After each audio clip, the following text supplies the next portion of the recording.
toners. Do we need to have toners in our skincare routines? I have had so many different messages on YouTube, Instagram DMs, even a couple emails asking me, and the answer might not be what you think.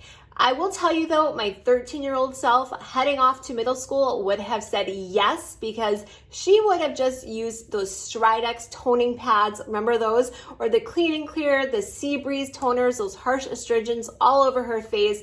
It was red, inflamed, but you know what? Her Bonnie Bell lip smackers was on and she was ready for a day to do everything but pay attention to the teachers. So let's get right into toners for today, now at 40 years old. Hi, my name is Lauren O'Connell and I'm the beauty editor at Cosmopolitan Middle East Magazine. I'm also a master manifester. I am manifesting things left and right. And let me tell you, if you think that manifesting that you don't deserve or can't achieve anything, any of those dreams you hold in your heart, you can. You are absolutely as worthy as anyone else. I have a book that I wrote, this guidebook on how I manifest. It's down in the description box, but I was in Muscat, Oman. You know I live in Dubai. Last weekend on a press trip. I've never been on a press trip before, always wanted to just experience one.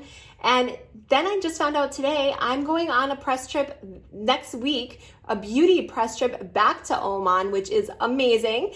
And I actually just got something else that I can't talk about quite yet, but I am just manifesting like crazy. You can do it too. But let's talk about toners. Now, originally toners were used because back in the day, there was only these harsh soaps available to cleanse your skin. It would completely rock your pH, so you would need to use a toner to bring your pH on your complexion, on your skin, back to normal. Nowadays, cleansers are so much more gentle, they're so much more mild, and we don't have to use a toner for that purpose. But they're still around, and I find that more often than not, toners now have some sort of skin benefit to them, like exfoliating.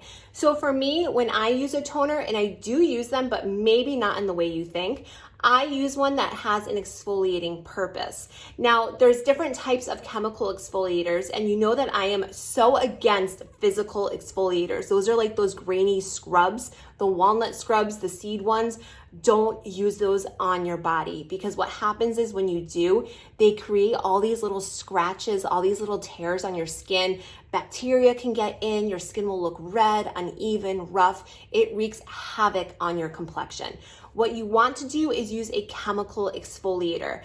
Glycolic acid is an alpha hydroxy acid. This one is the strongest. It's great for normal to oily skin. It's very small. It's going to penetrate very deeply. There's also lactic acid, which is great for skin like mine. I'm 40 years old and I have very dry skin.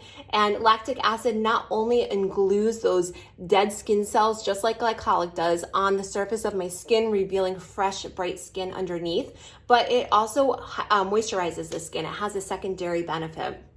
There's also mandelic acid, which is a great one for if you have sensitive skin. So there's lots of options out there, lots of different types available, and you want to use a toner in your skincare routine if you're not using already a chemical exfoliant in your skincare routine. If you've seen my nighttime skincare routine, I use the Sunday Riley Good Genes lactic acid, so I don't need a toner for my face. I'm already using that chemical exfoliant. I don't need to double up. But what I like to do actually is use the chemical exfoliant toners on my body, because I still want to be able to exfoliate my skin, but I don't want to use any of those scrubs. What I will do is a couple times a week, it just sort of just depends on my mood, I'll take a toner like this one. I really like this one. It's from Target. The price point is, I think it's $16.99, and this is a lactic acid. So I will put some on a cloth.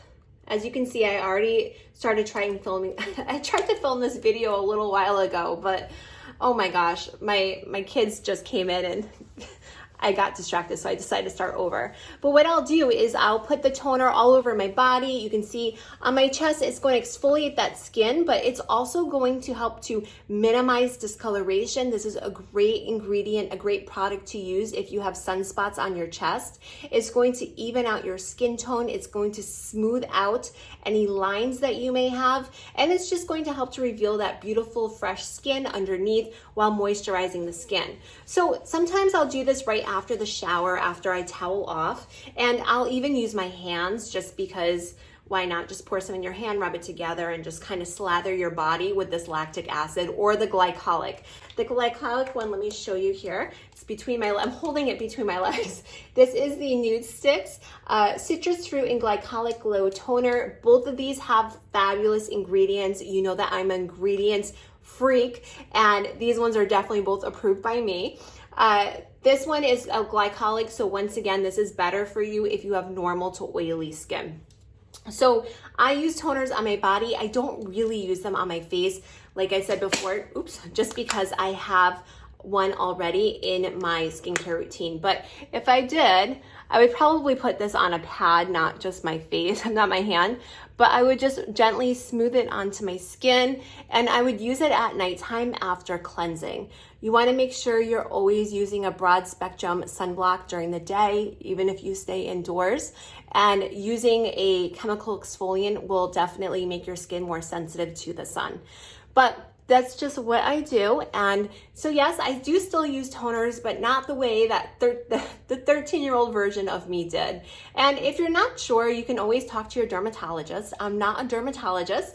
I am a beauty editor, like I said, and I have a bachelor's in mechanical engineering with a concentration in biomechanics, and I also have a master's of science in nursing. I'm just really into the sciencey side of things. I love ingredients, so think of me more as just a friend you'd be having lunch with, and you would just say, you know, over your lunch, oh, what do you think about toners? And then, you know, you have a geek chic friend that can just tell you her thoughts. So yes, that is my thoughts on toners, and I will link the two products I showed you down below in the description box if you want to try them out for yourself. And you don't need to spend a lot of money on them. If you have toners already with these ingredients, with an exfoliating ingredient in it, then I say just keep it. Just make sure it doesn't have any of those ingredients that I really don't like. I have a whole video on that. There's just ingredients in some skincare products that will actually make your skin look they'll make your skin look worse, not make your skin look healthier. So you want to make sure you're not using products with those ingredients. I will add, I avoid at all costs witch hazel. I cannot stand witch hazel, and so I don't suggest using witch hazel. It's very drying, and usually it has pro-drying alcohols within it in the way that it's formulated. So that's my little bit on ingredients. And I'm so happy I made it through this video without anyone walking through that door. It was actually about 3 attempts, so thank you. And if you're wondering what my nighttime skincare routine is, I have that video right here.